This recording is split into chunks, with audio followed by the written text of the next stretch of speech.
Hi there! Ang saya-saya dito. Nandito tayo sa Glasgow, Scotland. Barrio Fiesta. Dami-dami. Libo-libo ang tao. Pero we have two nurses sa katabi ko. Anong name mo? Geraldine Do. Ikaw? Imelda Ju. Ikaw ngayon, nasubukan mo na ang MXT before. Opo, matagal na. Capsule, yung coffee. Pareho. Nagdadala ka here, ha? Opo. But you want to introduce it kay Ma'am Imelda. Opo.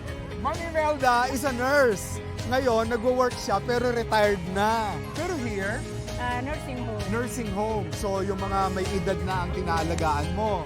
And we don't want na siyempre magkaroon ng sakit tulad ng mga nandun, ano? And that is why gustong introduce sa'yo yung MX3. At saka wala kang maintenance, right? Wala po. So, yan ang maganda sa'yo, yung ating MX3 capsule, 500 mg. Alam mo, you can take it as your vitamin.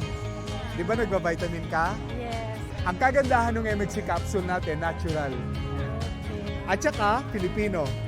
Tama, di ba? Filipino nga. Support Eh, the support Filipino. Yes. Thank you! Thank you, MX3!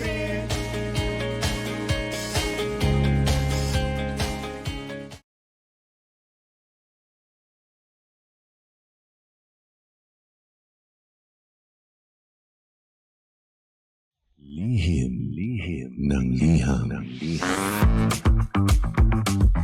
Ang pinakamakulit na girlfriend mo sa balat ng radyo. Isang magandang morning sa inyong lahat! Ako pa rin po nag-iisang girlfriend mo sa radio. My name is Lindsay. Makulit pero may puso, handang makinig sa mga kwento mo. Alam mo, feeling ko kailangan mo na siyang iwan kasi it doesn't make sense. Ang kwento sa lihim ng liham. Mahal kong Lindsay. Sana po mabasa niyo po itong sulat ko. Kasi wala na po akong mapagsabihan. Itago niyo na lamang po ako sa pangalang Maria. So ito na nga po, DJ Lindsay. Last December, naging kami na po ng ka-live-in ko ngayon. Tapos after 5 months, nabuntis po ako. Hindi naman po nakakapagtaka dahil ilang taon na rin po kaming on and off. Napansin ko po, DJ Lindsay, na dati, mabait naman po itong lalaking ito. Pero habang tumatagal, nagbabago ang ugali niya.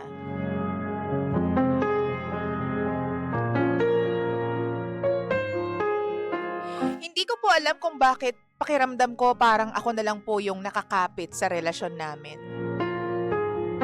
Parang wala po siyang plano para sa future namin. Ultimo, para sa future ng magiging anak namin, wala akong nakikita. Sa tuwing tinatanong ko siya sa pagbili ng mga gamit sa bahay, palagi po siyang galit sa akin. Parang ayaw po niya na gumanda yung bahay namin. Para sa pamilya naman namin yun. Tapos ang tamad-tamad po niya kapag inuutusan. Lalo na kapag mag-iimis ng mga gamit sa bahay. Kailangan ko pa po siyang pilitin para lang po kahit papano ay mag-ayos po siya ng mga kalat niya. Napansin ko rin po na lately parang ayaw niya po akong kausap. Pagka-uwi kasi galing trabaho, cellphone agad. O di kaya naman tulog. Paminsan umiinom siya kasama yung mga kaibigan niya. Tapos sa amin, wala na siyang oras. Kapag tinatanong ko siya tungkol sa trabaho niya, sasabihin niya lang, ganun pa rin, ayos lang. Wala man lang siyang mailaan na time na kahit 1 oras lamang para sa aming dalawa. Hindi ko alam kung bakit bigla siyang nagbago sa akin. Ano po bang dapat gawin ko? One time nga, gumawa pa ako ng dummy account sa Facebook para lang i-chat siya. Kunwari, ako yung dati niyang kinakasama. Alam mo, simula po noon, naging malala pa siya. Lalong naging magaspang ang ugali niya. Alam mo, nakakapagod na po sa totoo lang, DJ Lindsay. Pero tinitiis ko po ang lahat para sa anak ko. Kasi ayoko pong lumaki siya nang sira ang kanyang pamilya. Sa tuwing mag-aaway kami, pinagsasabihan ko po siya. Ang palagi niya lang sinasagot sa akin ay, umuwi ka na sa inyo at gawin mo lahat ng gusto mo.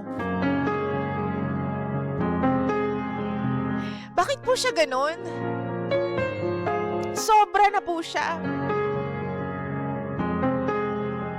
Pero kahit na masakit po siyang magsalita, hindi ko pa rin kayang iwan ang asawa ko. Pahingi naman po ng advice. Kung tutuusin, gustong-gusto ko na pong umuwi sa pamilya ko dahil gusto ko na po ng katahimikan. Pero ayoko pong lumaki yung anak ko nang walang tatay. Mahal ko pa rin po siya. Kaya hindi ko po siya kayang iwan. Mahal ko po siya kahit sobrang sama na ng loob ko. Kahit nasasaktan na ako sa tuwing sinisigawan niya ako at pinaparamdam niya sa akin na para bang wala akong silbi sa buhay niya.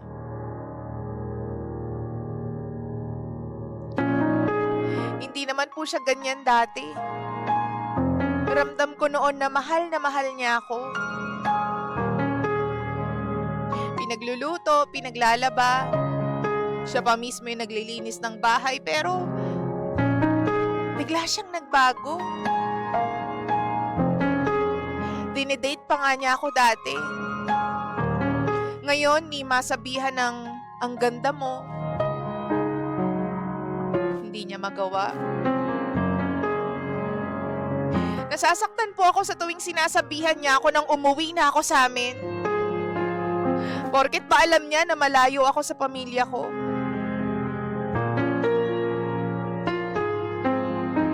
Nakakababa po ng dignidad. Nakakapangliit.